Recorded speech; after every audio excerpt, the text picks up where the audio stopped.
Hello and welcome to the GK academy channel ancient history. আমরা আগের দিন মহাজনপদ সম্পর্কে পড়ে এসেছি এবং আজকের টপিক হচ্ছে বৌদ্ধ ধর্ম, চ্যাপ্টার নাম্বার 5 পার্ট 1। বৌদ্ধ ধর্ম এবং জৈন ধর্ম, এই দুটো ধর্ম সম্পর্কে আমাদেরকে পড়তে হবে, এটা আমাদের সিলেবাসের মধ্যে রয়েছে।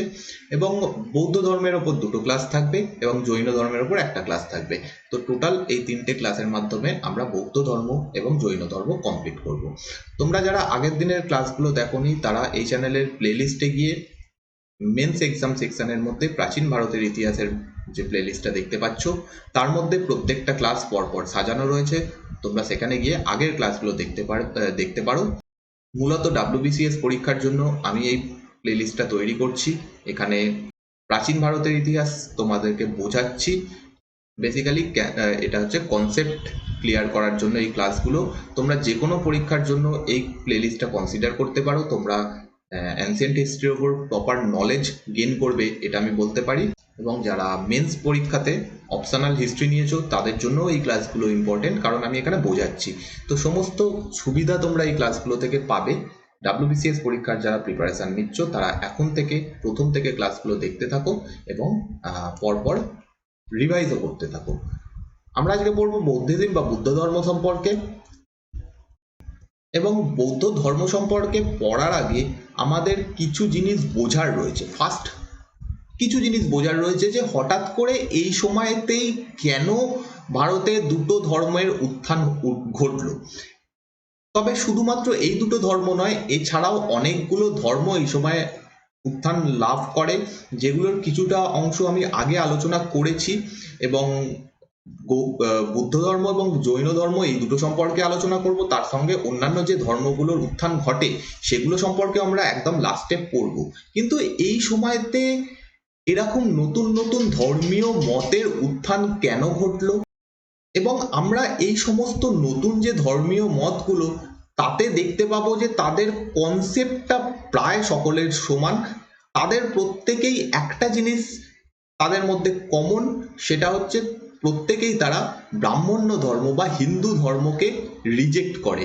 তারা ব্রাহ্মণ্য ধর্মের যে যাগযজ্ঞ পূজা অর্চনার যে ব্যাপারগুলো ছিল, আড়ম্বর যেটা এই সময় হয়ে গেছিল পরবর্তী বৈদিক যুগ থেকে, সেই সমস্তগুলোকে তারা রিজেক্ট করে এবং একটা প্লেন এবং সিম্পল কথা বলে যে এরকম কিছু করতে হবে না, সহজ সরল কিছু নিয়ম পালন করো এবং তার ফলে তোমরা মুক্তি লাভ করবে। এবার এই মুক্তি লাভ করার কনসেপ্টটা বিভিন্ন ধর্মে আলাদা, কিন্তু ওভারঅল যে কথাটা সেটা সমস্ত জায়গাতেই সেম। তো এই সময়তে এই ধর্মীয় আন্দোলনগুলো উঠে আসে। আমরা এগুলোকে ধর্মীয় আন্দোলন কেন বলছি, কারণ এইগুলো ট্র্যাডিশনাল যে ধর্মীয় মত সেই সময় প্রচলিত ছিল, অর্থাৎ ব্রাহ্মণ্য ধর্ম বা হিন্দু ধর্ম, তার বিরুদ্ধে গিয়ে এরা একটা নতুন ধরনের কনসেপ্ট বা নতুন কিছু করার চেষ্টা করছে। সেই জন্য এই সময়টাকে আমরা ধর্মীয় আন্দোলন বলে থাকি।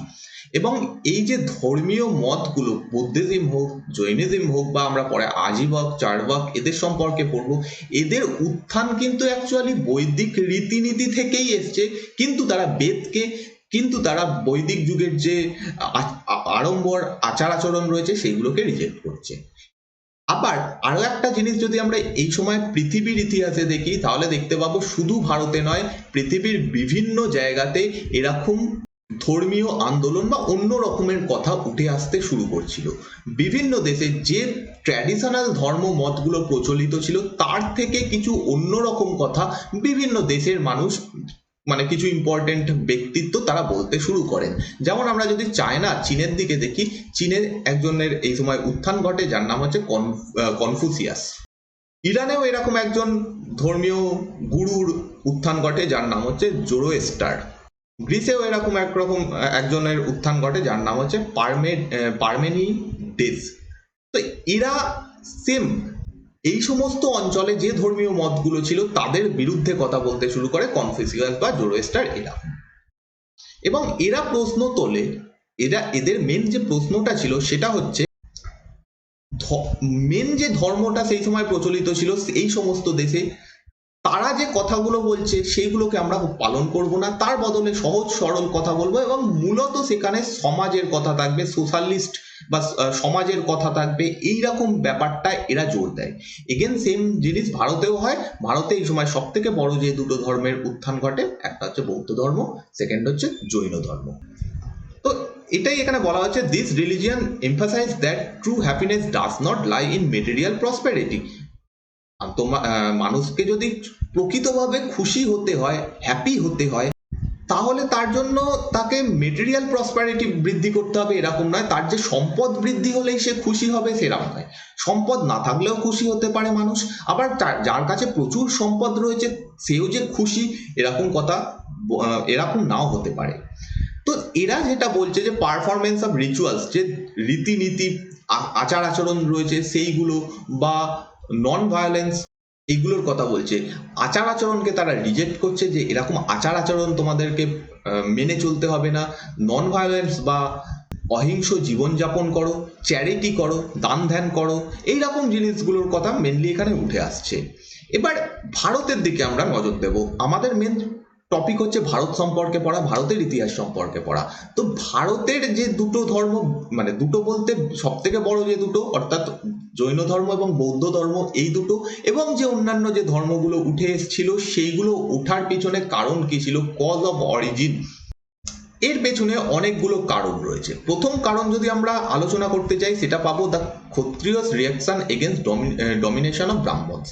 আমরা যদি এই ধর্মীয় মতগুলো উত্থানের আগের চিত্রটা কল্পনা করি, যেটা আমরা বৈদিক যুগে পড়ে এসেছি, যে সমাজ চারটে ভাগে বিভক্ত ছিল।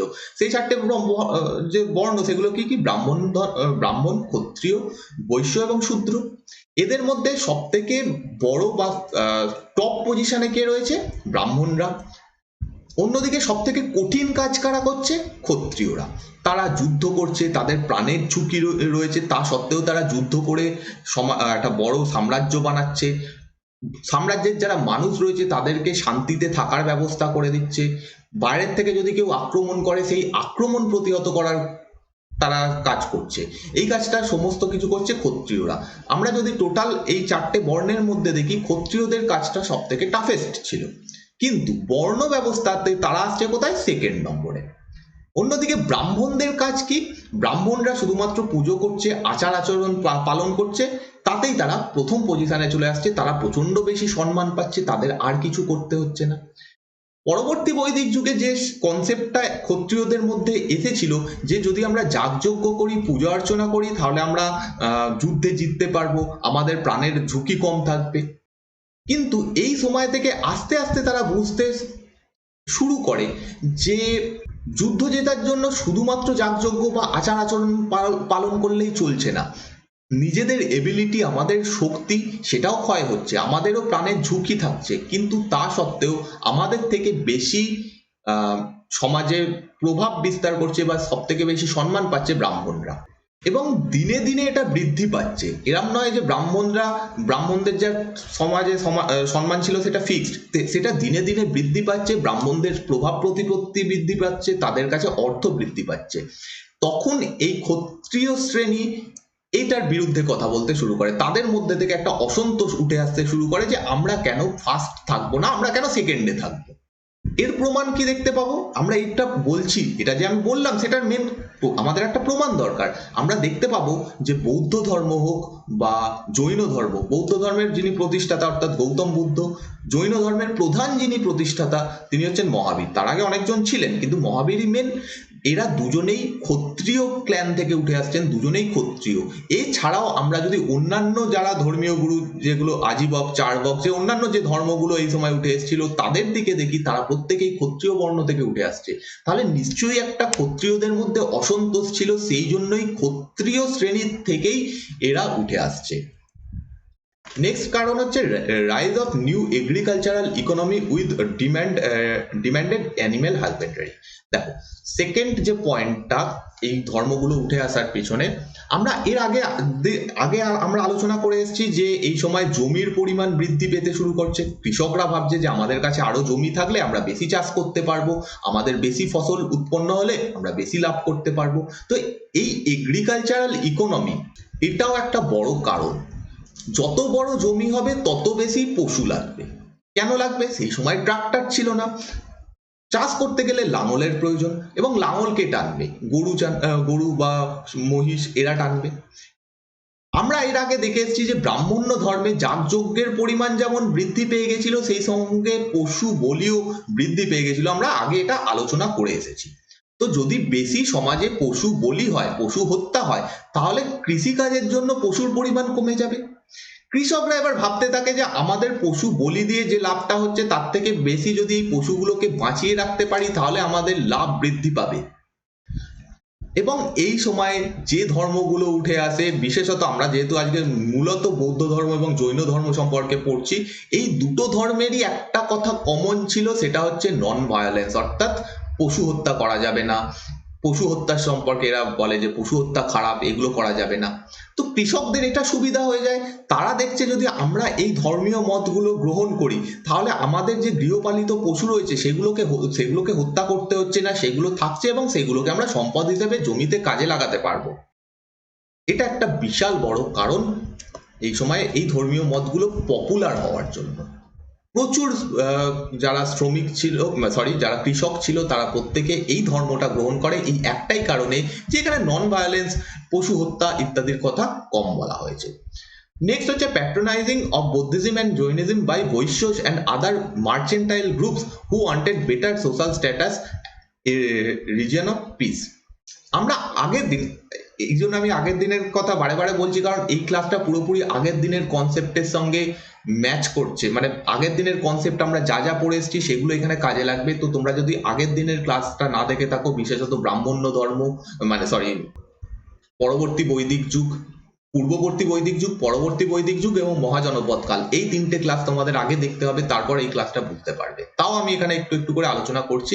যেমন বৈশ্য শ্রেণী, আমরা পরবর্তী বৈদিক যুগে দেখে এসেছিলাম যে কি হচ্ছে, কৃষিকাজের পরিমাণ বৃদ্ধি পাচ্ছে লোহার ব্যবহারের ফলে। কৃষিকাজের যখন বৃদ্ধি পাচ্ছে তখন এক্সেস ফসল তৈরি হচ্ছে।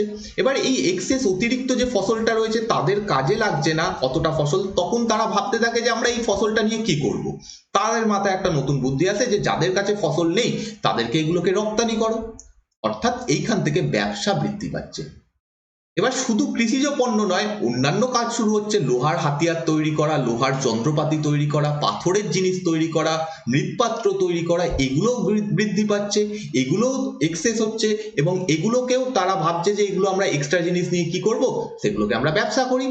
ব্যবসার ফলে আমাদের কাছে এগুলো যদি আমরা পাঠিয়ে দিই, সেখান থেকে আমরা সম্পদ লাভ করব। এবং এই সময়তে কয়েন ব্যবস্থা বা মুদ্রা ব্যবস্থা শুরু হয়ে গেছে, আমরা অতিরিক্ত মুদ্রা লাভ করব। তো এইখান থেকে নতুন একটা শ্রেণীর উৎপত্তি হয়, যারা হচ্ছে ব্যবসায়ী নামে পরিচিত হয়, ব্যবসায়ী। এবং এরা ব্রাহ্মণ্য ধর্মের ভিত্তিতে কোন শ্রেণীর মধ্যে পড়ছে? বৈশ্য শ্রেণীর মধ্যে। বৈশ্যরা সমাজে কত নম্বর স্ট্যাটাস পাচ্ছে? 3 নম্বর। ধীরে ধীরে যখন ব্যবসা বৃদ্ধি পাচ্ছে, তখন এই বৈশ্য শ্রেণীর হাতে প্রচুর পরিমাণ অর্থ চলে আসছে। আজকে আমাদের সমাজের দিকে যদি আমরা তাকাই, যার কাছে যত বেশি টাকা সে তত সমাজে ভ্যালুয়েবল, তার সম্মান তত সমাজে বেশি হবে। সেই সময়ের কথা ভাবতে থাকো যে বৈশ্যদের কাছে প্রচুর অর্থ রয়েছে, তারা সমাজে এইরকম প্রভাব বিস্তার করবার মতো তাদের কাছে ক্ষমতা রয়েছে অর্থের দিক থেকে। কিন্তু এই চতুর্বর্ণ সিস্টেমে তারা 3 নম্বরে আসছে। তখন এই ব্যবসায়ীরা ভাবতে থাকে আমাদেরও তো একটা স্ট্যাটাস দরকার, আমরা কেন 3 নম্বরে পড়ে থাকবো। এবং তারা ভাবে যে আমরা যদি এই ধর্মগুলো নিই, জৈন ধর্ম বা বৌদ্ধ ধর্ম, এগুলোতে এরকম কোনো সমাজে বিভেদ নেই।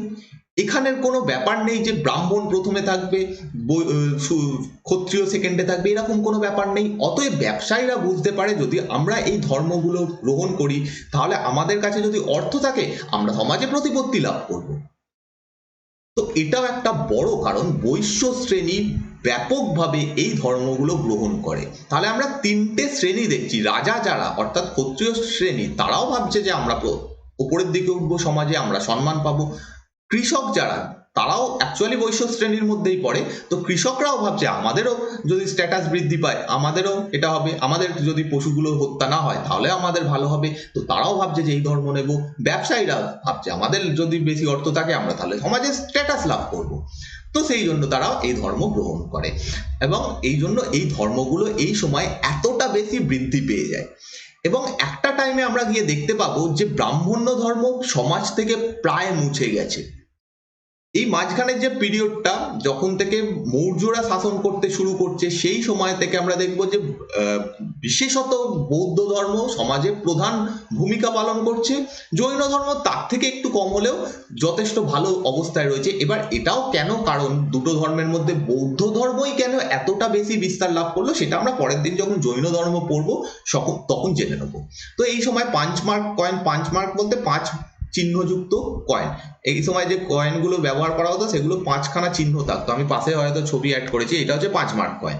5 মার্ক কয়েনের এরকম 5টা করে চিহ্ন থাকতো, অর্থাৎ এই সময় মুদ্রা ব্যবস্থা শুরু হয়ে যায়, নতুন নতুন শহর তৈরি হতে শুরু করে, সেই শহরগুলোতে ব্যবসায়ী যারা তারা থাকতে শুরু করে এবং তারা চাইছিল যে সমাজে আমাদের একটা স্ট্যাটাস হবে, আমাদের কাছে প্রচুর এরকম মুদ্রা রয়েছে, আমাদের সমাজে স্ট্যাটাস বৃদ্ধি হবে। সেই জন্য তারা কি করতে শুরু করে, তারা বৌদ্ধ ধর্ম এবং জৈন ধর্মকে গ্রহণ করতে শুরু করে। নেক্সট, এই ধর্মগুলোর একটা খুব কমন বৈশিষ্ট্য হচ্ছে প্রচন্ড সিম্পল ছিল। Ready acceptance of simple ascetic and peace centered principle of Buddhism and Jainism by general folk বা general people। মানুষ এই সময় কি করছে, ব্যবসা করছে প্রচুর পরিমাণে। এই সময় ব্যবসা শুরু হয়ে গেছে, মানুষ প্রচুর পরিমাণে কৃষিকাজ করছে, এই সমস্ত কাজগুলো করছে। তারা স্বাভাবিকভাবে চাইবে না যে বারংবার যুদ্ধ হোক এবং যুদ্ধের ফলে আমাদের ক্ষতি হোক, কারণ যে ব্যবসায়ী যদি কোনো কারণে যুদ্ধ হয় তাহলে তার ব্যবসা সাময়িকভাবে বন্ধ থাকবে। পাশের যদি সাম্রাজ্যের সঙ্গে ব্যবসা হয় তাদের সঙ্গে ব্যবসা করতে পারবে না, বা ব্যবসায়িক জিনিসপত্র নিয়ে তারা ট্রাভেল করতে পারবে না। যত বেশি যুদ্ধ হবে তত বেশি ক্ষতি হবে।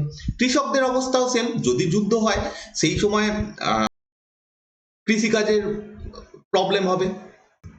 তো এই শ্রেণীর মানুষই সেই সময় সমাজে বেশি ছিল। কতজন আর রাজা ছিল, কতজন আর ক্ষত্রিয় ছিল, অধিকাংশ মানুষই বৈশ্য শ্রেণীর মধ্যে পড়ে এবং তারা দেখছে যদি যুদ্ধ না হয় তাহলেই আমাদের মঙ্গল, আমাদের ভালো হবে। বৌদ্ধ ধর্ম, জৈন ধর্ম এরা কি বলছে, এরা বলছে সিম্পল লাইফ লিড করো, যুদ্ধ এই সমস্ত করো না, অহিংসার কথা বলছে। এরা বলছে যে সৌভ্রাতৃত্ব বজায় রাখো, সবাইকে সমান মনে করো, এই সমস্ত কথাগুলো বলা হচ্ছে এখানে। তখন এরা দেখছে যদি আমরা এই ধর্মটাকে গ্রহণ করি বা এই ধর্মটার যদি প্রচার করি তাহলে কি হবে, যুদ্ধ কমে যাবে। যুদ্ধ কমে গেলে কি হবে, আমাদের ব্যবসা বা আমাদের কৃষিকাজ এই সমস্ত জিনিসগুলো প্রপার চলতে থাকবে, আমাদের ক্ষতি হবে না। তো এটাও একটা বড় কারণ এই সময় বৌদ্ধ ধর্ম কেন প্রচারিত হয়েছিল এবং কেন এত মানুষ বৌদ্ধ ধর্ম বা জৈন ধর্ম গ্রহণ করে। তো আমরা এবার গৌতম বুদ্ধ সম্পর্কে কিছু জিনিস জানবো, বুদ্ধিজম সম্পর্কে জানবো, বৌদ্ধ ধর্ম সম্পর্কে জানবো, যেটা আমাদের টপিক। আশা করছি তোমরা এই জিনিসটা বুঝতে পারলে, বোঝাটা ইম্পর্টেন্ট। যারা বিশেষত WBCS মেন্সে অপশনাল নিয়েছো তাদের জন্য ওই বোঝার জিনিসটা ইম্পর্টেন্ট। তোমাদের এরকম কোশ্চেন আসবে, কেন বৌদ্ধ ধর্ম বা কেন জৈন ধর্ম এই সময় প্রভাব বিস্তার করলো। নেক্সট হচ্ছে গৌতম বুদ্ধ সম্পর্কে আমাদের জানতে হবে। Our understanding of Gautam Buddha and various other fact of Buddhism is derived from mostly from early Buddhist literature. আমরা যে গৌতম বুদ্ধ সম্পর্কে কথা বলছি তার সম্পর্কে আমরা যেগুলো জানছি সেগুলো জানছি কোথা থেকে, সেগুলো হচ্ছে বুদ্ধিস্ট সাহিত্য থেকে, বিভিন্ন সাহিত্য থেকে আমরা এগুলো জানতে পারছি। এবার বৌদ্ধ ধর্মে যে কোনো ধর্মীয় মতে প্রচুর এরকম ধর্মীয় গ্রন্থ লেখা হয়, সেই ধর্ম সম্পর্কে লেখা হয়। বৌদ্ধ ধর্ম সেখান থেকে ব্যতিক্রম নয়, বৌদ্ধ ধর্মেও এরকম প্রচুর জিনিস লেখা হয়। এবং বৌদ্ধ ধর্মে যে গ্রন্থগুলো ছিল সেটাকে আমরা দুটো ভাগে ভাগ করতে পারি, একটা হচ্ছে ক্যানোনিক্যাল আর একটা হচ্ছে নন ক্যানোনিক্যাল। ক্যানোনিক্যাল মানে হচ্ছে ধর্মীয় গ্রন্থ, ধর্মীয় গ্রন্থ। নন ক্যানোনিক্যাল বলতে ধর্মীয় নয়, যে গ্রন্থগুলো ধর্মীয় বাদে অন্যান্য ধরনের গ্রন্থ। আমরা এবার এটা একটু বুঝে নেবো ব্যাপারটা কি। ক্যানোনিক্যাল গ্রন্থগুলো সেই রকমই, ধরো গৌতম বুদ্ধ যেগুলো বলেছেন যে এই জিনিসগুলো পালন করো, এইটা হলে ভালো, অ্যাকচুয়ালি গৌতম বুদ্ধ যেগুলো বলেছেন তার ধর্মের, এই ধর্মের মেন যে কথাগুলো সেটা যেখানে লেখা রয়েছে সেগুলোকে আমরা ধর্মীয় গ্রন্থ বলবো। এবং পৃথিবীর সমস্ত ধর্মে একটা করে ধর্মীয় গ্রন্থ থাকে। যদি হিন্দু ধর্মে বলি আমরা বেদ বলতে পারি, যদি আমরা ইসলাম ধর্মে বলি তাহলে কুরআন বলতে পারি, যদি আমরা খ্রিস্টান ধর্মকে ধরি তাহলে দেখবো যে বাইবেল, এরকম বৌদ্ধ ধর্মেরও কিছু ধর্মীয় গ্রন্থ রয়েছে, সেইগুলোকে আমরা রাখছি ক্যানোনিক্যাল, সেগুলোকে বলছি ক্যানোনিক্যাল টেক্সট বা ধর্মীয় গ্রন্থ। এবং নন ক্যানোনিক্যাল কি গ্রন্থ? নন ক্যানোনিক্যাল গ্রন্থে ধর্মের কথা বলা নেই, কিন্তু সেখানে গল্প বলা রয়েছে যেগুলো এই ধর্মটা রিলেটেড, অর্থাৎ গৌতম বুদ্ধের কিছু লাইফ নিয়ে একটা গল্প লেখা হয়েছে, বা কোনো একটা জায়গার গল্প লেখা হয়েছে যেখানে এই বৌদ্ধ ধর্ম সম্পর্কে কিছু কথা রয়েছে, গৌতম বুদ্ধ সম্পর্কে কথা রয়েছে, বা এইগুলো সম্পর্কে কথা রয়েছে। অ্যাকচুয়ালি এগুলো ধর্মীয় গ্রন্থ নয়, ওয়ান টাইপ অফ বলতে পারো গল্পের বই, কিন্তু এখান থেকেও আমরা প্রচুর ইনফরমেশন পেয়ে থাকি। যদি আমরা কমন উদাহরণ নিই, আমরা হিন্দু ধর্মের ক্ষেত্রে যদি দেখি, তাহলে কি মহাভারত কি একটা, মহাভারত হচ্ছে একটা এপিক মহাকাব্য। এখানে কিন্তু ধর্মের কথা লেখা নেই, লেখা নেই যে কিভাবে তোমায় ধর্ম পালন করতে হবে, এখানে লেখা নেই যে তোমাকে কিভাবে যাগযজ্ঞ করতে হবে, কিন্তু আমরা মহাভারত থেকেও অনেক কিছু তথ্য পেয়ে থাকি হিন্দু ধর্ম সম্পর্কে। তো এইরকম টাইপের গ্রন্থ বৌদ্ধ ধর্মেও ছিল, সেইগুলোকে নন ক্যানোনিক্যাল টেক্সট বলা হয়। তো সেটাই বলা হচ্ছে ক্যানোনিক্যাল টেক্সট আর those text that are directly link to Gautam Buddha, অর্থাৎ যেগুলো ডাইরেক্টলি গৌতম বুদ্ধের সঙ্গে লিঙ্ক, এবং তার মধ্যে আমরা সিম্পল জানি যে গৌতম বুদ্ধের মানে বৌদ্ধ ধর্মের যে মেন ধর্মগ্রন্থ সেটার নাম হচ্ছে ত্রিপিটক, সেটা একটা অ্যাকচুয়ালি ক্যানোনিক্যাল বা ধর্মীয় গ্রন্থ। পরবর্তীকালে যখন তোমরা জানো যে কনিষ্কের সময় বৌদ্ধ ধর্ম দুটো ভাগে বিভক্ত হয়ে যায়, সেই সময় দুটো ভাগে বিভক্ত হয়ে যায়, একটা হচ্ছে হিনজান এবং সেকেন্ড হচ্ছে মহাযান। অ্যাকচুয়ালি মহাযান বলে কিছু ছিল না, সেই সময় থেকে শুরু হয়, একদম প্রথম থেকে গৌতম বুদ্ধ যে বাণীটা বলে গেছেন বা গৌতম বুদ্ধ যেগুলো পালন করতে বলে গেছেন সেটা অ্যাকচুয়ালি হিনজান নামেই পরিচিত। এবার হিনজান শাখার যে লেখাগুলো, এই ধর্মীয় গ্রন্থগুলো, সেগুলো মূলত পালি ভাষায় লেখা, আর মহাযান ভাষায় যে ধর্মীয় গ্রন্থগুলো সেগুলো সংস্কৃত ভাষায় লেখা। তাহলে আমরা এখান থেকে আরো একটা কথা বলতে পারি যে প্রাচীন যে বৌদ্ধ ধর্মগ্রন্থগুলো ছিল সেগুলো কোন ভাষায় ছিল? পালি ভাষায় ছিল, কারণ মহাযান শাখা অনেকটা পরে আবির্ভাব হয় এবং মহাযান শাখার যে ধর্মীয় গ্রন্থগুলো সেগুলো সংস্কৃত ভাষায় লেখা হতো। আর মহাযান শাখা যেহেতু পৃথিবীতে বেশি ছড়িয়ে পড়ে, আজকে যদি তোমরা পৃথিবীতে যে যে দেশ বৌদ্ধ ধর্ম ফলো করে তাদেরকে দেখো, তার মধ্যে বেশিরভাগ দেশ দেখবে মহাযান শাখা ফলো করে, খুব কম দেশ হিনজান শাখা ফলো করে। সেই কারণে মহাযান শাখার যে বইগুলো সংস্কৃতে লেখা সেগুলোকে বিভিন্ন ভাষাতে ট্রান্সলেট করা হয়েছে, যেমন চাইনিজ ভাষাতে ট্রান্সলেট করা হয়েছে, জাপানিজ ভাষাতে, টিবেটিয়ান ভাষাতে, মঙ্গোলিয়ান ভাষাতে, মানে মঙ্গোলিয়ান বলতে অন্যান্য মঙ্গোলিয়ান যে ভাষা সেই সমস্ত ভাষাতে এগুলো ট্রান্সলেট করা হয়েছে। আর যদি বলা হয় যে এই মহাযান শাখায় কি আলাদা কিছু লেখা রয়েছে, না, এগুলো এই হিনজান শাখার যে বই সেগুলোই রয়েছে, সেগুলোকে একটু এডিট করা হয়েছে, সেগুলোতে একটু নতুন জিনিস লেখা হয়েছে, এইভাবে মহাযান শাখার যে বইগুলো সেগুলো এসেছে। সব থেকে বড় ধর্মীয় গ্রন্থ কি বৌদ্ধ ধর্মে? সেটা হচ্ছে ত্রিপিটক, এটা হচ্ছে বৌদ্ধদের ধর্মীয় গ্রন্থ, তাহলে এটাকে আমরা ক্যানোনিক্যাল টেক্সটের মধ্যে রাখতে পারবো। অন্যদিকে নন ক্যানোনিক্যাল যে টেক্সট বা যেগুলো ধর্ম সম্পর্কে রিলেটেড নয়, ধর্মীয় ব্যাপার যেখানে নেই, সেই বইগুলোতে অনেক রকমের গ্রন্থ রয়েছে, অনেক গ্রন্থ আমরা তার মধ্যে পেয়ে যাব। তো এগুলো কিরকম text? Are not saying of the Buddha, এখানে গৌতম বুদ্ধ কি বলেছেন, তোমাকে যদি বৌদ্ধ ধর্ম গ্রহণ করতে হয় তোমাকে কি কি পালন করতে হবে, সেই জিনিসগুলো লেখা নেই, কিন্তু তার বদলে অন্যান্য জিনিস লেখা রয়েছে যেগুলো গৌতম বুদ্ধ এবং বৌদ্ধ ধর্ম রিলেটেড। এবং এরকম কি কি গ্রন্থ রয়েছে, যেমন মিলিন্দপন্হ রয়েছে। মিলিন্দপন্হ এই গ্রন্থটা পালি ভাষাতে লেখা, এটা ডায়লগ ফর্মে লেখা। ডায়লগ মানে কি? দুজনের কথোপকথন লেখা। দুজনকে কে? ইন্দো গ্রিক রুলার মিলিন্দা বা মেনান্দার এবং একজন বৌদ্ধ সন্ন্যাসী যার নাম হচ্ছে নাগসেন। এদের সম্পর্কে আমরা যখন পড়বো তখন আমরা জানবো, ইন্দো গ্রিকদের সম্পর্কে যখন পড়বো তখন এই মিলিন্দা বা মিনান্দারের কথা আমরা পাবো। এখানে কি হয়েছিল, মিনান্দার এবং নাগসেনের মধ্যে কথোপকথন হয় এবং তারপরে মিলিন্দা বা মিনান্দার তিনি বৌদ্ধ ধর্ম গ্রহণ করেন। কিন্তু তার মানে এই নয় যে এই গ্রন্থটা, এখানে যে গ্রন্থটার কথা বলা হচ্ছে মিলিন্দপন্হ, তার মধ্যে ধর্মের কথা লেখা রয়েছে, না, ধর্মের কথা লেখা নেই। এটা একটা গ্রন্থ। নেক্সট গ্রন্থ হচ্ছে নেত্তি প্রকারণ। নেত্তি প্রকারণ যে গ্রন্থটা, এটা অ্যাকচুয়ালি একটা নন ক্যানোনিক্যাল টেক্সট। এর মধ্যে গৌতম বুদ্ধের বাণী রিলেটেড কিছু নেই, কিন্তু আমরা গৌতম বুদ্ধের শিক্ষা সম্পর্কে কিছু তথ্য আমরা এখান থেকে পেতে পারি। অ্যাকচুয়ালি এটা একটা বৌদ্ধ গ্রন্থ, কিন্তু তাতে ধর্মীয় কথা লেখা নেই। নেক্সট হচ্ছে বিশুদ্ধি মার্গ।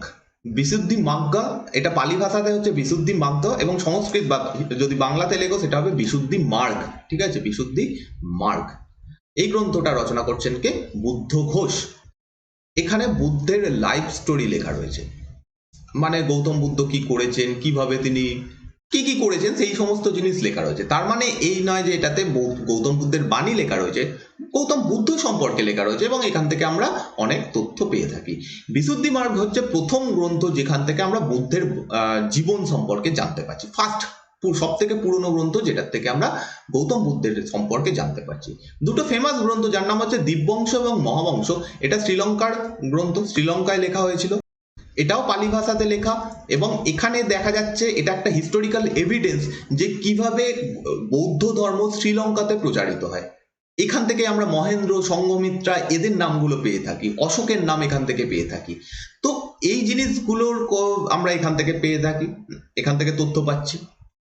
মহাবস্তু, মহাবস্তু এটা সংস্কৃত প্রাকৃত ভাষায় লেখা, মানে কিছুটা সংস্কৃত ভাষায় কিছুটা প্রাকৃত ভাষায় মিক্সড হিসাবে লেখা, এবং এটাও বায়োগ্রাফি, গৌতম বুদ্ধের বায়োগ্রাফি। এটা এখান থেকে আমরা গৌতম বুদ্ধ সম্পর্কে বিভিন্ন তথ্য জানতে পারছি। নেক্সট হচ্ছে ললিতা বিস্তার বা ললিত বিস্তার বলতে পারো, ললিত বিস্তার। ওকে, এটাও একটা বায়োগ্রাফি বুদ্ধের ওপরে, গৌতম বুদ্ধের একটা জীবনী। এটা কে রচনা করেছেন সেটা জানতে পারা যায় না, কিন্তু এটা জীবনী। কিছু সংস্কৃত টেক্সট রয়েছে যেগুলো এরকম নন ক্যানোনিক্যাল টেক্সটের মধ্যে পড়ে, যেমন অশ্ব ঘোষের বুদ্ধচরিত, খুব ফেমাস একটা গ্রন্থ। এগেন এটাও গৌতম বুদ্ধের জীবনী, এবং এটা সব থেকে প্রপার জীবনী মানা হয়, যদিও অনেকটা পরে লেখা, কিন্তু অশ্ব ঘোষের বুদ্ধচরিত গৌতম বুদ্ধ সম্পর্কে অনেক তথ্য আমাদের দিয়ে থাকে। আর আরেকটা গ্রন্থ তিনি রচনা করেন যেটার নাম হচ্ছে শ্রাদ্ধোৎ পদ। ঠিক আছে, শ্রাদ্ধোৎ পদ, যদিও এটা তিনি লিখেছেন কিনা এক্স্যাক্টলি প্রমাণ নেই, কিন্তু এরকম সম্ভবত তিনি একটা গ্রন্থ লিখেছিলেন, কিন্তু বুদ্ধচরিত তিনি রচনা করেন। প্রজ্ঞা পারমিতা, এটা একটা নন ক্যানোনিক্যাল টেক্সট যেখান থেকে আমরা বিভিন্ন জিনিস পেয়ে থাকি। তো ফাইনালি যেটা আমাদের যেটা বাকি থেকে যাচ্ছে সেটা হচ্ছে ত্রিপিটক সম্পর্কে জানা। ওকে, এই জায়গাটা আমাদের ডিটেলসে জানতে হবে, যেহেতু ত্রিপিটক হচ্ছে বৌদ্ধ ধর্মের সব প্রধান ধর্মগ্রন্থ। ত্রিপিটক অ্যাকচুয়ালি পালি ভাষাতে লেখা ছিল, এবং যেরকম বললাম যে পরবর্তীকালে যখন মহাযান শাখার আবির্ভাব হয় তখন সেগুলো সংস্কৃত ভাষায় লেখা হয়, এবং বৌদ্ধ ধর্মে যাই ভাগ থাকুক না কেন, সেটা হিনযান হোক, মহাযান হোক, বজ্রযান হোক, যাই হোক, তাদের প্রধান ধর্মগ্রন্থ হচ্ছে ত্রিপিটক। ত্রিপিটক, কিন্তু তফাৎটা কি? হিনযান শাখার যে ত্রিপিটক সেটা পালি ভাষায় লেখা, এবং মহাযান শাখা বা অন্যান্য যে শাখাগুলো রয়েছে তার যে ত্রিপিটক সেটা সংস্কৃত ভাষায় ট্রান্সলেট করা, এবং তাতে কিছু কিছু আরো এক্সট্রা অ্যাড করা হয়েছে, কিন্তু কোর যে আইডিয়া, সেটা মূল যেটা সেটা হচ্ছে ত্রিপিটক। এটাই হচ্ছে বৌদ্ধদের প্রধান ধর্মগ্রন্থ। এবার এই ত্রিপিটককে বলা হয়, ত্রিপিটকের অ্যাকচুয়াল মিনিং হচ্ছে the three basket or collection. Actual meaning হচ্ছে এটা তিনটে ঝুড়ি বা তিনটে কালেকশন। এর মধ্যে কি রয়েছে বা কটা ভাগ রয়েছে? তিনটে কালেকশন মানে তিনটে নিশ্চয়ই ভাগ রয়েছে। তিনটে ভাগ হচ্ছে সুত্ত পিটক, বিনয় পিটক এবং অভিধর্ম পিটক। এর মধ্যে কি রয়েছে? গৌতম বুদ্ধের টিচিং, গৌতম বুদ্ধ সারা জীবনে তার জ্ঞান লাভের পর, নির্বাণ লাভের পর তিনি যা যা বলেছেন সেইগুলোই অ্যাকচুয়ালি এখানে লেখা রয়েছে। তার মানে নিশ্চয়ই গৌতম বুদ্ধ নিজে লেখেননি, তার যারা শিষ্যরা তার কাছ থেকে জ্ঞান প্রাপ্ত হয়েছে, তার যে শিক্ষা সেটা নিয়েছে, সেগুলোই পরবর্তীকালে সকলে একত্রিতভাবে একটা গ্রন্থের মধ্যে, একটা নয় এরকম অনেকগুলো গ্রন্থের মধ্যে লিখে রাখে, সেটাই হচ্ছে অ্যাকচুয়ালি ত্রিপিটক। তো তিনটে পিটক, অর্থাৎ প্রথম পিটক হচ্ছে সুত্ত পিটক। সুত্ত পিটক হচ্ছে সব থেকে ইম্পর্টেন্ট এই তিনটের মধ্যে, কারণ এর মধ্যে গৌতম বুদ্ধের বাণী লেখা রয়েছে ডায়লগ ফর্মে, অর্থাৎ গৌতম বুদ্ধ যে কথাগুলো বলেছেন, আমরা যেগুলো পড়ি যে অষ্টাঙ্গিক মার্গ বা আর্য সত্য, এগুলো কি গৌতম বুদ্ধ কোনো সময় বসে বলেছেন তার শিষ্যদেরকে, তার শিষ্যরা তার সামনে বসে বসে শুনেছে। এবার যখন গৌতম বুদ্ধ মারা গেছেন তখন এই বাণীগুলোকেই লেখা হয়েছে, তিনি যা যা বলেছেন সেইগুলোকেই লেখা হয়েছে একটা জায়গায়, সেটারই নাম হয়ে যাচ্ছে সুত্ত পিটক। এবং যেহেতু এটা গৌতম বুদ্ধের নিজের বলা কথা, সেই জন্য এটাকে বলা হয় বুদ্ধবচনা। ঠিক আছে, বুদ্ধবচনা মানে হচ্ছে গৌতম বুদ্ধের নিজের বাণী। বুদ্ধবচনা এটা একটা পালি টার্ম, যার অ্যাকচুয়াল অর্থ হচ্ছে the word of the Buddha, বা গৌতম বুদ্ধের নিজের বাণী, নিজের কথা। এবং এটা আজও যারা বৌদ্ধ ধর্মাবলম্বী, যারা বৌদ্ধ ধর্ম পালন করে, তারা মনে করে যে এগুলো সবই গৌতম বুদ্ধের নিজের কথা। হ্যাঁ, এবার এরম নয় যে গৌতম বুদ্ধ তার যবে থেকে তিনি নির্বাণ লাভ করেছেন এবং যবে তিনি পরিনির্বাণ লাভ করেছেন তার মধ্যে যা যা বলেছেন সমস্ত কিছু এক্স্যাক্টলি লেখা রয়েছে, সেটা তো হতে পারে না। কিন্তু অধিকাংশ যে লেখাটা সেটা গৌতম বুদ্ধর বাণীগুলো এখানে লেখা রয়েছে। তো সুত্ত পিটক এগুলোর মধ্যে সব থেকে ইম্পর্টেন্ট, এবং বাকি যে পিটকগুলো সেগুলো এই সুত্ত পিটক থেকেই আসছে। সুত্ত পিটক না থাকলে বিনয় পিটক এবং অভিধর্ম পিটক থাকবে না। কেন? বিনয় পিটকে কি রয়েছে? সেকেন্ড যে ভাগ সেটার নাম হচ্ছে বিনয় পিটক। বিনয় পিটকের মধ্যে রয়েছে rules for monks and nuns of the monastic order. বৌদ্ধ যারা সন্ন্যাসী এবং সন্ন্যাসিনী, বৌদ্ধ ভিক্ষু এবং ভিক্ষুণী বলা হয় তাদের টার্মে, তো তারা কি নিয়ম পালন করবে, তারা যে সংঘের মধ্যে থাকবে, তারা যেখানে একসাথে থাকে সেটাকে বলা হয় সংঘ। এবার এই সংঘের মধ্যে তারা কি নিয়ম পালন করবে, কিভাবে থাকবে, সেই জিনিসগুলো লেখা রয়েছে বিনয় পিটকে। তাহলে অ্যাকচুয়ালি এটা কোথা থেকে আসছে? সুত্ত পিটক থেকেই আসছে, কারণ সুত্ত পিটক না থাকলে বৌদ্ধ ধর্ম থাকবে না। বৌদ্ধ ধর্ম যদি না থাকে তাহলে সন্ন্যাসী বা সন্ন্যাসিনীদেরও কোনো ব্যাপার নেই। তাহলে বিনয় পিটক হলো সেকেন্ড। থার্ড হচ্ছে অভিধর্ম পিটক। এটা কি? এটা অ্যাকচুয়ালি সুত্ত পিটককেই সহজ করে বোঝানো। সুত্ত পিটকে কি রয়েছে? ডাইরেক্ট গৌতম বুদ্ধের বাণী বা তার কথাগুলো লেখা রয়েছে। তার যে কথাগুলো, তার যে শিক্ষাগুলো, সেইগুলোকে সামারির মাধ্যমে, কোশ্চেন অ্যান্সারের মাধ্যমে, লিস্টের মাধ্যমে সহজ করে বোঝানো রয়েছে অভিধর্ম পিটকে। তাহলে অভিধর্ম পিটক সুত্ত পিটক ছাড়া হবেই না। So this contain a thorough study and systemization of teachings of the Sutta Pitak through summaries, questions, answer, list. তো এই সূত্র পিটকের জিনিসগুলোই এখানে সহজভাবে বোঝানো রয়েছে। এবার এই যে তিনটে পিটক দেখলাম, সূত্র পিটক, বিনয় পিটক এবং অভিধর্ম পিটক, সেইগুলোকে আবার অনেকগুলো ভাগে ভাগ করা যায়, যেগুলোকে নিকায়া বলা হয়। অ্যাকচুয়ালি কি আমরা মনে করি যে সুত্ত পিটক হচ্ছে একটা বই, বিনয় পিটক একটা বই, অভিধর্ম পিটক একটা বই? এটা ভুল ধারণা। কারণ সুত্ত পিটক যেটা, তার মধ্যে একাধিক গ্রন্থ রয়েছে, সেই সমস্ত গ্রন্থের কালেকশন হচ্ছে সুত্ত পিটক। বিনয় পিটকের আন্ডারে একাধিক গ্রন্থ রয়েছে, যেগুলোর কালেকশনকে একত্রিতভাবে নাম দেওয়া হয়েছে বিনয় পিটক। সেম ভাবে অভিধর্ম পিটকের। তো এই যে ভাগগুলো, এর মধ্যে যে কটা গ্রন্থ রয়েছে সেগুলোকে এক একটাকে নিকায়া বলা হয়। এবং এর মধ্যে আমাদের শুধু সুত্ত পিটকের নিকায়াগুলোকে জানতে হবে, বাকিগুলোর যে নিকায়া রয়েছে সেগুলো সম্পর্কে তোমাদেরকে কোশ্চেন করা হবে না। সুত্ত পিটকে 5টা নিকায়া রয়েছে। 5টা নিকায়ার নাম দিগ নিকায়া, মাজ্জিম নিকায়া, সম্মুত্ত নিকায়া, অঙ্গুত্তর নিকায়া এবং ক্ষুদ্দিকা নিকায়া। তাহলে 5টা নিকায়াতে ভাগ করা হচ্ছে: দিগ নিকায়া, মাজ্জিম নিকায়া, সম্মুত্তর নিকায়া, অঙ্গুত্তর নিকায়া এবং ক্ষুদ্দিকা নিকায়া। লাস্ট যে ভাগটা দেখলাম ক্ষুদ্দিকা নিকায়া, তাকে আবার 15টা ভাগে ভাগ করা হয়। মানে ক্ষুদ্দিকা নিকায়া একটা নিজে বই, তার মধ্যে আবার 15টা এরকম বই রয়েছে, 15 বই রয়েছে, সেইগুলোর কালেকশন হচ্ছে ক্ষুদ্দিকা নিকায়া। তাহলে আমরা কি দেখতে পাচ্ছি? এরকম নিচে অনেকগুলো গ্রন্থ রয়েছে। ধরো এখানে দেখছি আমরা 15টা গ্রন্থ রয়েছে, সেই 15টা গ্রন্থের কালেকশন হচ্ছে একটা নিকায়া। এরকম একাধিক নিকায়ার কালেকশন হচ্ছে একটা পিটক। পিটক হচ্ছে সব থেকে বড়। একটা পিটকের মধ্যে একাধিক কি থাকবে? নিকায়া থাকবে। আবার একটা নিকায়ার মধ্যে একাধিক এরকম গ্রন্থ থাকবে। যেমন ক্ষুদ্দিকা নিকায়াতে 15টা গ্রন্থ রয়েছে, যার মধ্যে সব থেকে ইম্পর্টেন্ট যেটা, সেটা হচ্ছে জাতক। ওকে, জাতক অ্যাকচুয়ালি ক্ষুদ্দিকা নিকায়ারই পার্ট। তাহলে ক্ষুদ্দিকা নিকায় আবার কিসের পার্ট? সুত্ত পিটকের পার্ট। জাতকের মধ্যে কি রয়েছে? জাতকের মধ্যে গৌতম বুদ্ধের বিভিন্ন জন্ম সম্পর্কে লেখা রয়েছে। অর্থাৎ এটা মনে করা হয় গৌতম বুদ্ধ বিভিন্নভাবে জন্মগ্রহণ করেছেন, কোনো সময় মানুষ হিসেবে, কোনো সময় গাছ হিসেবে, কোনো সময় পাখি, এবং অনেকেই হয়তো জাতকের গল্প পড়েছো।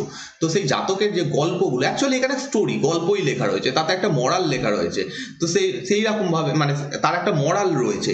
এরকম যে গল্পগুলো সেগুলো জাতকের মধ্যে রয়েছে। এছাড়াও আরো কিছু কিছু রয়েছে যেগুলোর নাম অতটা ইম্পর্টেন্ট নয়। টোটাল তো 15টা রয়েছে, সেই 15টার নাম অবশ্যই মনে রাখতে হবে না। যেমন ধম্মপদ, নির্দেশ, বুদ্ধ বংশ, এই নামটা ইম্পর্টেন্ট। বুদ্ধ বংশ এটা হচ্ছে বুদ্ধের হিস্ট্রি, গৌতম বুদ্ধের হিস্ট্রি। বুদ্ধ বংশ এটা এর মধ্যে পড়ে যাচ্ছে, ঠিক আছে। প্রতিসংহিতা, এইরকম বিভিন্ন ভাগ রয়েছে। আমি এখানে একটা ডায়াগ্রাম অ্যাড করেছি, তোমাদের এখান থেকে এই ডায়াগ্রাম থেকে যেটা মনে রাখতে হবে সেটা হচ্ছে বিনয় পিটককে কটা ভাগে ভাগ করা যায়, অর্থাৎ কটা বই রয়েছে বিনয় পিটকের আন্ডারে। টোটাল রয়েছে 5টা। সুত্ত পিটক আমরা দেখলাম যে 5টা কালেকশন রয়েছে। দিগনিকায়া, মাজিম নিকায়া, সম্বুত্তর নিকায়া, অঙ্গুত্তর নিকায়া, কুত্তিকা নিকায়া, এরকম 5টা ভাগ রয়েছে। এটা সম্পর্কে আমরা দেখলাম। আর অভিধর্ম পিটকে 7খানা বই রয়েছে। এই নাম্বারটা যা মনে রাখবে, এখানে কি কি বই রয়েছে সেটা মনে রাখতে হবে না, আর শুধু এই সুত্ত পিটকের ভাগগুলো মনে রাখবে, নামগুলো। আর কোনো নাম মনে রাখতে হবে না। এখান থেকে কটা করে গ্রন্থ রয়েছে, বিনয় পিটকের আন্ডারে 5টা, সুত্ত পিটকের আন্ডারে 5টা এবং অভিধর্ম পিটকের আন্ডারে 7টা বই রয়েছে। এটা জাস্ট মনে রাখলে হবে। এবার আমরা লাইফ অফ বুদ্ধে চলে যাচ্ছি, অর্থাৎ গৌতম বুদ্ধের জীবনী সম্পর্কে একটু জানবো। কোথা থেকে পাচ্ছি আমরা? সুত্ত পিটকের লেখা রয়েছে, বিনয় পিটকের লেখা রয়েছে।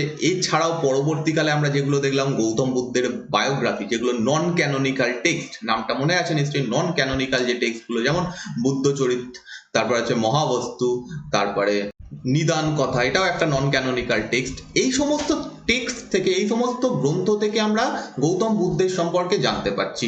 এবং কি কি জানতে পারছি? According to tradition, Gautam Buddha, also known as Sakyamuni or Tathagata, was born as Siddhartha in 563 563 খ্রিস্টপূর্বাব্দে on Boisakhi Purnima day at Lumbini near Kapilavastu, Nepal, to Shuddhodhan, who is the chief of Republican Sakko clan who ruled from Kapilavastu in the Kosal kingdom. এত অবধি আমরা কি কি জিনিস পাচ্ছি? একাধিক তথ্য পাচ্ছি, এবং এই তথ্যগুলো থেকে ডাইরেক্ট এমসিকিউ তোমাদের কোশ্চেন করা হয়। প্রথম কথা, গৌতম বুদ্ধ ইনি আরো দুটো নামে পরিচিত, একটা হচ্ছে সাক্যমুনি এবং তথাগত। এই দুটো নাম ইম্পর্টেন্ট। সাক্যমুনি এবং তথাগত নামে তিনি পরিচিত ছিলেন। তার অরিজিনাল নাম ছিল সিদ্ধার্থ। তিনি 563 খ্রিস্টপূর্বাব্দে জন্মগ্রহণ করেন। তিনি যেদিন জন্মগ্রহণ করেন সেটা হচ্ছে বৈশাখী পূর্ণিমা। এটা অতটা ইম্পর্টেন্ট নয়, আমরা সেটাকে বুদ্ধ পূর্ণিমা বলি, ওটা অতটা ইম্পর্টেন্ট নয়। আমি যেগুলো নিচে ডিপ করে দাগ দিচ্ছি সেগুলো ডাইরেক্ট এমসিকিউ কোশ্চেন আসে। কোথায় জন্মগ্রহণ করেন? লুম্বিনীতে জন্মগ্রহণ করেন। লুম্বিনী কোথায় অবস্থিত? কপিলাবস্তুতে অবস্থিত। কপিলাবস্তু আজকে কোথায় পড়ে যাচ্ছে? নেপালে পড়ে যাচ্ছে। তো এই জায়গাতে তিনি জন্মগ্রহণ করেন। কপিলাবস্তুর আন্ডারে, কপিলাবস্তু একটা বড় জায়গা, একটা বলতে পারো রাজ্যের মতো, তার মধ্যে লুম্বিনী একটা ছোট জায়গা, সেইখানে তিনি জন্মগ্রহণ করেন। এবং এনার পিতার নাম হচ্ছে শুদ্ধোধন। শুদ্ধোধন একজন রাজা ছিলেন। সাক্য বলে যে জনটা ছিল, আমরা যখন মহাজনপদ সম্পর্কে পড়েছিলাম সেখানে দেখেছিলাম যে এই রিপাবলিকান যে ক্ল্যানগুলো ছিল, তাদের যে যারা রাজা হতো তারা বংশানুক্রমিক রাজা হতো না। শুদ্ধোধন এখন রাজা মানে পরবর্তীকালে অন্য কেউ রাজা হবে, সেটা সেই ক্ল্যান থেকে ঠিক করা হবে, বংশানুক্রমিক রাজা হতো না। তো এই শাক্য ক্ল্যানের একজন রাজা ছিলেন শুদ্ধোধন, এবং তার পুত্র ছিলেন হচ্ছে সিদ্ধার্থ। এবার এই যে জায়গাটা লুম্বিনী, কপিলাবস্তুর আন্ডারে যে লুম্বিনী জায়গাটা, এইখানে একটা পিলার পাওয়া গেছে, এটা মোস্ট ইম্পর্টেন্ট, যেটার নাম হচ্ছে রুম্মিনদেই পিলার। এটা আমরা যখন অশোকের শিলালিপি, স্তম্ভলিপি সম্পর্কে পড়বো তখনও পাবো, কিন্তু এখন থেকে এটা মনে রাখো, রুম্মিনদেই পিলার, এটা এখান থেকে পাওয়া গেছে। এইখানে পাশে ছবি দেখতে পাচ্ছ সেই পিলারটার, যখন আবিষ্কার করা হচ্ছিল সেই সময়কার ছবি। এবং এই পিলারটাতে লেখা রয়েছে যে এই জায়গাতে গৌতম বুদ্ধ জন্মগ্রহণ করেছিলেন এবং সেইখানে অশোক ভ্রমণ করতে এসেছিলেন। স্বাভাবিকভাবে এটা একটা খুব পবিত্র জায়গা বৌদ্ধ ধর্মের জন্য। এখানে অশোক ভ্রমণ করতে এসেছিলেন এবং এখানে এসে তিনি এই গ্রামটাকে ট্যাক্স ফ্রি করে দেন, যেহেতু এটা গৌতম বুদ্ধের জন্মস্থান। তো এই রুম্মিনদেই পিলার, এটা এখানে অবস্থিত। আচ্ছা, এনার মায়ের নাম আমরা পাচ্ছি, গৌতম বুদ্ধের মায়ের নাম কি? মহামায়া। ইনি একজন রাজকন্যা ছিলেন, কৌশল রাজবংশের ইনি একজন রাজকন্যা ছিলেন, কিন্তু গৌতম বুদ্ধের জন্মের খুব অল্প দিনেই ইনি মারা যান। মাত্র 7 দিনের মাথায় তিনি মারা যান, এবং গৌতম বুদ্ধ তার বিমাতা গৌতমীর কাছে মানুষ হন। নর্মালি আমাদের কাছে যেটা মানে কনসেপ্ট রয়েছে, বিমাতা খুব খারাপ কাজ করবেন, এরকম মানে খুব খারাপ একটা এরকম চিত্র দেখানো হয়, কিন্তু গৌতমী একজন প্রচন্ড মহীয়সী মহিলা ছিলেন, এবং তিনি গৌতম বুদ্ধের জীবনে প্রচুর বড় ভূমিকা পালন করেছিলেন। সেই জন্য তাকে মহর্ষি গৌতমীও বলা হয়, বৌদ্ধ ধর্মে তাকে মহর্ষি গৌতমী বলা হয়। এবং আরেকটা জিনিস মনে রাখবে, গৌতমী হচ্ছেন ফার্স্ট মহিলা যিনি গৌতম বুদ্ধের বৌদ্ধ ধর্ম গ্রহণ করেছিলেন। এটা ইম্পর্টেন্ট পয়েন্ট যে তিনি প্রথম মহিলা যিনি বৌদ্ধ ধর্ম গ্রহণ করেন। এটা বিভিন্ন সোর্সে লিপিবদ্ধ রয়েছে। যখন গৌতম বুদ্ধের জন্ম হয় তখন কয়েকজন সাধু এটা বলে তার পিতাকে এবং তার মাতাকে, যে এই যে পুত্র সে হয় খুব বড় বিজেতা হবে, প্রচুর জায়গা দখল করবে, আর নয় সে বিশাল বড় একজন সাধু হবে, সে সমস্ত কিছু ছেড়ে নতুন কিছু একটা করে দেখাবে। এই কথা শুনে তার বাবা মা ভয় পেয়ে যান এবং তারা ঠিক করেন যে গৌতম বুদ্ধকে একদম লাক্সারিয়াস লাইফে রাখতে হবে, তাকে কোনো রকম দুঃখ দিলে চলবে না, তার জীবনে দুঃখকে প্রবেশ করতেই দেওয়া হবে না, প্রচন্ড কমফোর্টে প্রচন্ড লাক্সারি লাইফ তাকে দেওয়া হয়। এতটাই লাইফ লাক্সারি তাকে দেওয়া হয় তার ছোটবেলাতে যে অ্যাকচুয়ালি গৌতম বুদ্ধ কোনোদিন কোনো অসুস্থ মানুষ, কোনো দুর্বল মানুষ, কোনো রোগাগ্রস্ত মানুষ বা কোনো মৃতদেহ এইরকম কোনোদিন দেখেনি। ফার্স্ট টাইম তিনি যখন দেখেন তখন তিনি অবাক হয়ে যান যে মানুষ এরকমও হতে পারে, মানুষের মধ্যে এত কষ্টও থাকতে পারে, তিনি জানতেনই না অ্যাকচুয়ালি। এতটাই তাকে কমফর্ট এবং লাক্সারির মধ্যে রাখা হয়।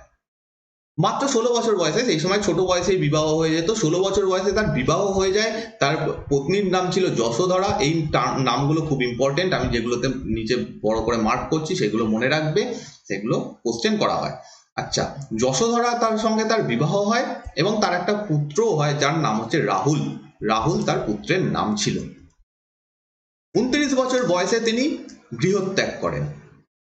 29 বছর বয়সে অ্যাকচুয়ালি এখানে অনেক রকম গল্প রয়েছে। তিনি বাড়িতে তো খুব সুখে স্বাচ্ছন্দ্যে থাকতেন, সবই ঠিক আছে, কিন্তু তারও মনে হয় যে আমিও বাইরে যাব, আমিও বাইরের পৃথিবীটা দেখবো, এরকম একদিন মনে হয়।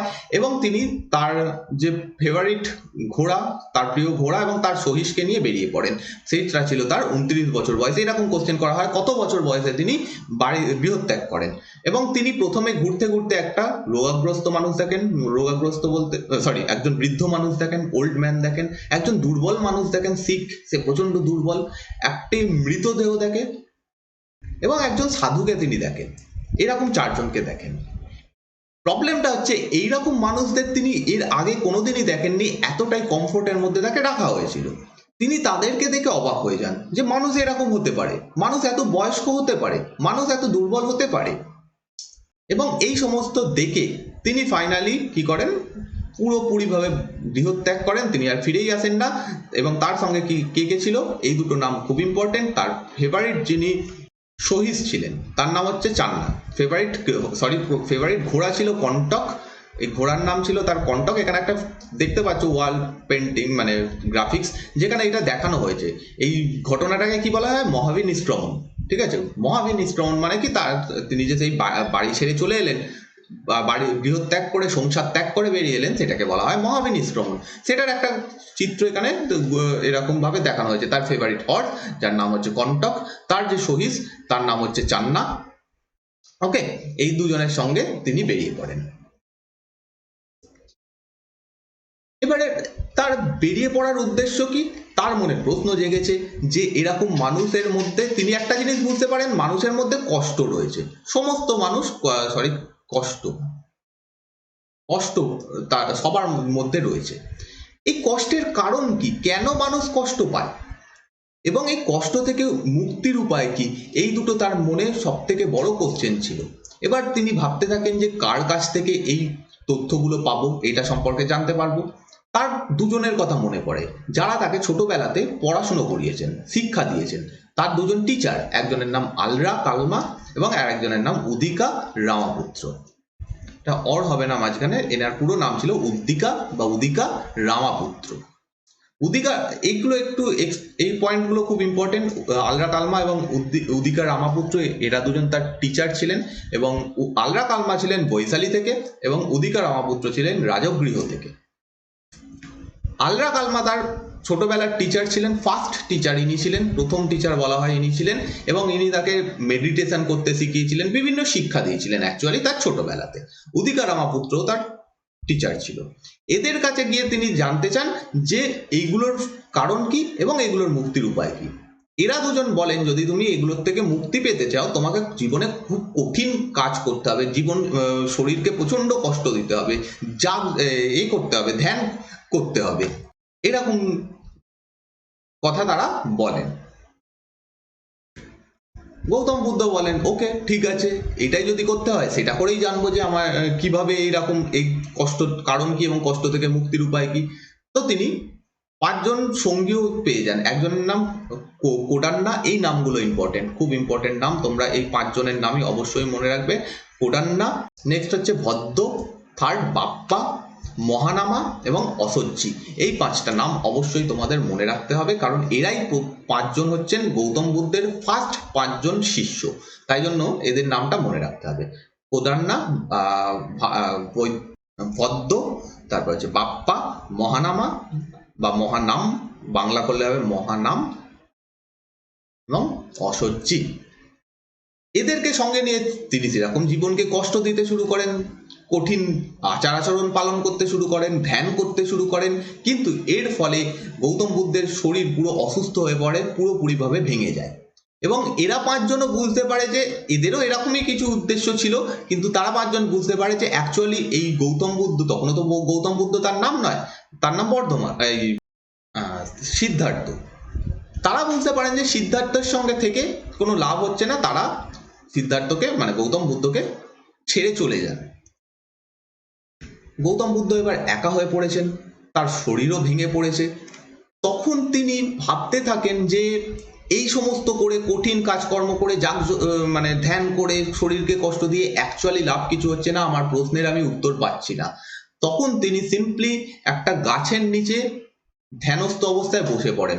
জাস্ট তিনি সিম্পলি বসে পড়েন, কোনো রকম শরীরকে কষ্ট দেওয়া নয়, জাস্ট তিনি ঠান্ডা মাথায় ধ্যানে বসে পড়েন। এবং বলা হয় যে 35 বছর বয়সে at the age of 35 he ultimately attend nirvana বা enlightenment at Gaya Magadha Bihar under pipal tree at উরুবিল্লু on the banks of Nairanjana. এবং এই ঘটনাকে বলা হয় কি, এই ঘটনাকে বলা হয় নির্বাণ লাভ।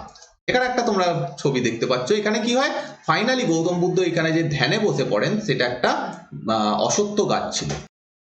তো সেই অশ্বত্থ গাছের নিচে তিনি বসে পড়েন, এই অশ্বত্থ গাছের নিচে বসে পড়েন এবং ফাইনালি 35 বছর বয়সে তিনি নির্বাণ লাভ করেন, অর্থাৎ জ্ঞান লাভ করেন। জ্ঞান কি, তিনি বুঝতে পারেন যে কেন এই দুঃখের কারণ কি এবং এই দুঃখ থেকে মুক্তির উপায় কি। এইটা লাভ করাকেই বলা হচ্ছে নির্বাণ লাভ করা। এবং এই জায়গাটা কোথায়, যেখানে তিনি ধ্যান করেন সেই জায়গাটা আজকে গয়া নামে পরিচিত, মানে বোধগয়া নামে পরিচিত। সেই সময় এটা মগধ কিংডমের মধ্যে পড়তো, গয়াতে তিনি বসে পড়েন। ওকে, এবং যে এক্স্যাক্ট জায়গাটা সেটার নাম হচ্ছে উরুবিল্ল। গয়া তো একটা বড় জায়গা, তার মধ্যে উরুবিল্ল বলে জায়গাটা ছিল, এবং পাশ দিয়ে একটা নদী বয়ে যাচ্ছিল যার নাম হচ্ছে নৈরঞ্জনা রিভার। এই প্রত্যেকটা জায়গা থেকে এতক্ষণ যে কটা কথা বলে আসছি, যেগুলোতে মার্ক করছি, প্রত্যেকটা থেকে এমসিকিউ আসে, তোমরা আশা করছি জানো। নৈরঞ্জনা নদীর আজকে নাম হচ্ছে লীলাজান। নৈরঞ্জনা তখন নাম ছিল, এখন আজকে এই নদীটা রয়েছে এখনো, সেই নদীটার নাম হচ্ছে লীলাজান। এবং গৌতম বুদ্ধ এবার তিনি মানে যিনি যার নাম ছিল সিদ্ধার্থ, তিনি এবার থেকে গৌতম বুদ্ধ বা বুদ্ধ নামে পরিচিত হন। বুদ্ধ শব্দটার অর্থ হচ্ছে, বুদ্ধ শব্দটা অর্থ হচ্ছে দ্য এনলাইটেন্ড ওয়ান, অর্থাৎ সিম্পল বাংলাতে হচ্ছে জ্ঞানী। তিনি এবার থেকে জ্ঞানী নামে, গৌতম বুদ্ধ শব্দটার অর্থ হচ্ছে জ্ঞানী, এবং তিনি এই নামে পরিচিত হন। এবং যখন তার ধ্যান ভাঙে, একজন বালিকা যার নাম ছিল সুজাতা, সুজাতা তাকে এক বাটি পায়েস দেয়। ওকে, এইরকম টাইপের কোশ্চেন করা হয়, সেই মহিলার নাম কি ছিল, সুজাতা, তিনি তাকে এক বাটি পায়েস দেন। ওকে, আর যে ফেমাস গাছটার নিচে তিনি বসে ধ্যান করেন সেই গাছটার নাম হয় বোধি ট্রি, যেটা আজও অব্দি রয়েছে। তোমরা ভাববে যে সেই সময় থেকে আজ অব্দি গাছটা রয়েছে, হ্যাঁ, এটাই হচ্ছে সেই বোধি ট্রি। এটা রয়েছে, কিভাবে রয়েছে সেটা আমরা এবার একটু ডিসকাস করবো, কারণ দরকার রয়েছে, এগুলোর থেকে কোশ্চেন আসে। হয় কি, এই গাছটাকে অনেকবার কেটে দেওয়ার চেষ্টা হয়, কিন্তু যতবারই কাটা হয় তারপরে আবার কেউ না কেউ এই গাছটাকে লাগিয়ে দেয়। তো সেই কারণে মানে নতুন একটা চারা গাছ লাগায়। তো সেই কারণে এই গাছটা এখনো থেকে গেছে। যেমন অশোকের একজন রানী রয়েছে, যার মানে রানী ছিল, যার নাম হচ্ছে তিস্যরক্ষিতা। অশোক যেহেতু বৌদ্ধ ধর্ম এবং এই বোধি ট্রির ওপর খুব বেশি আস্থা রাখতো, যেহেতু তিনি এই বোধি বৃক্ষের এখানে খুব বেশি সময় কাটাতেন, তো সেই কারণে জেলাসির ফলে এই তিস্যরক্ষিতা এই গাছটার মধ্যে কাঁটাতে বিষ মিশিয়ে ফুটিয়ে দেন, এবং যার ফলে এই গাছটা নষ্ট হয়ে যায়। এগুলো পুরো গল্প এরকম লেখা রয়েছে গল্পের মতো করে।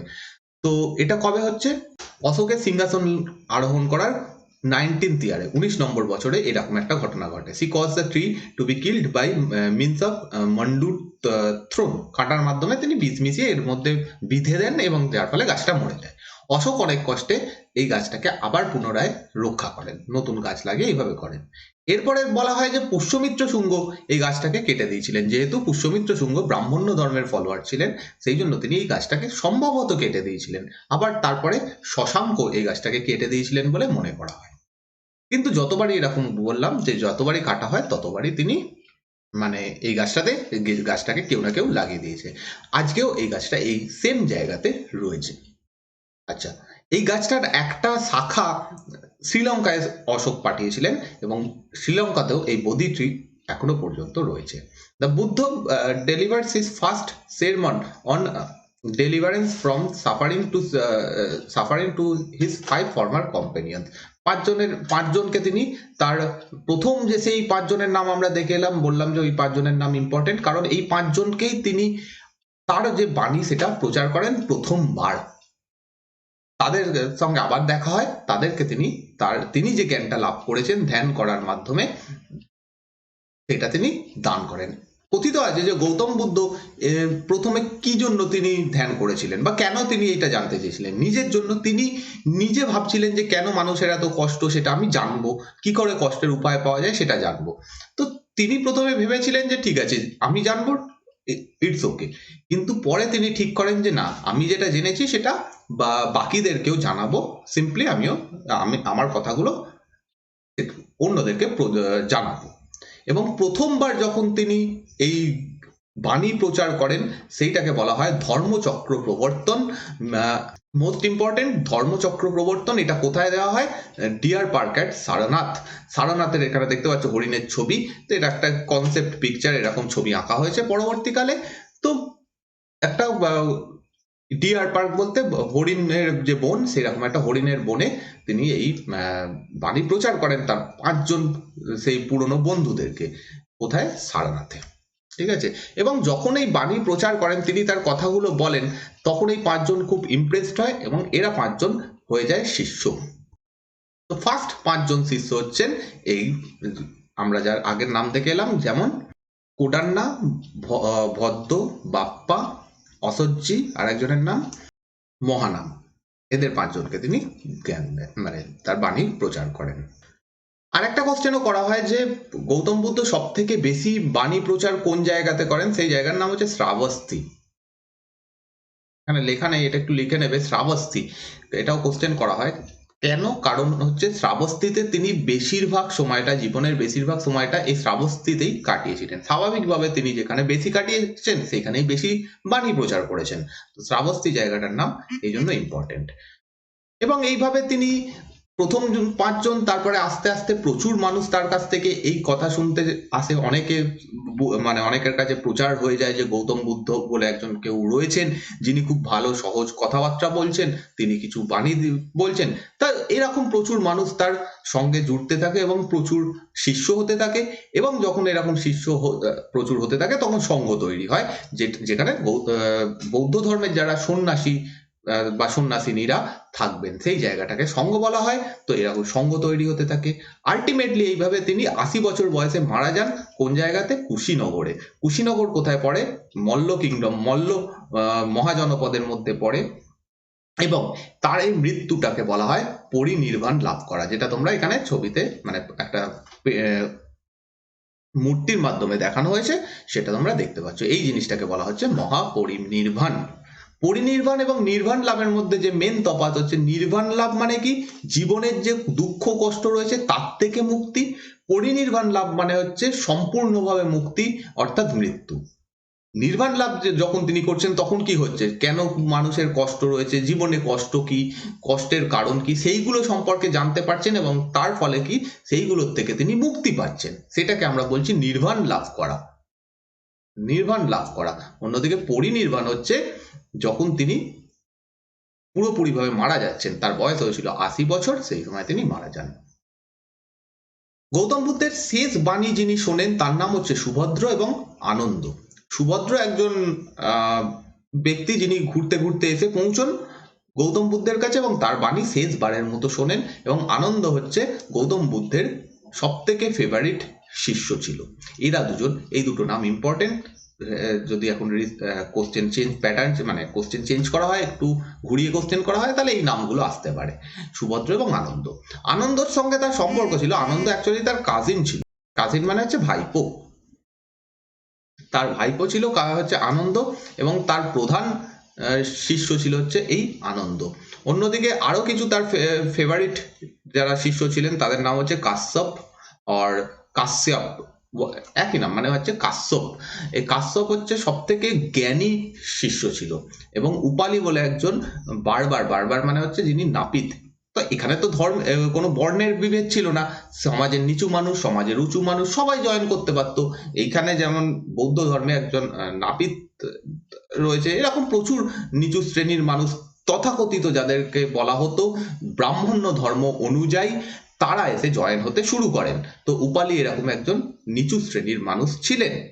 ওকে, আর কাশ্যপ ইনি সব থেকে শিক্ষিত ছিলেন। গৌতম বুদ্ধের জীবনের বিভিন্ন ঘটনাগুলোকে বিভিন্ন চিহ্নের মাধ্যমে দেখানো হয়, আর এই চিহ্নগুলো বিভিন্ন জায়গাতে পাবে। কোনোদিন যদি কোনো বৌদ্ধ স্তূপে বা মঠে ঘুরতে যাও, তাহলে এই চিহ্নগুলো তোমরা দেখতে পাবে। যেমন লোটাস বা বুল, লোটাস অ্যান্ড বুল, লোটাস বলতে পদ্ম, বুল মানে হচ্ছে ষাঁড়, এই দুটো দেখানো হয় কিসের জন্য? বার্থের জন্য।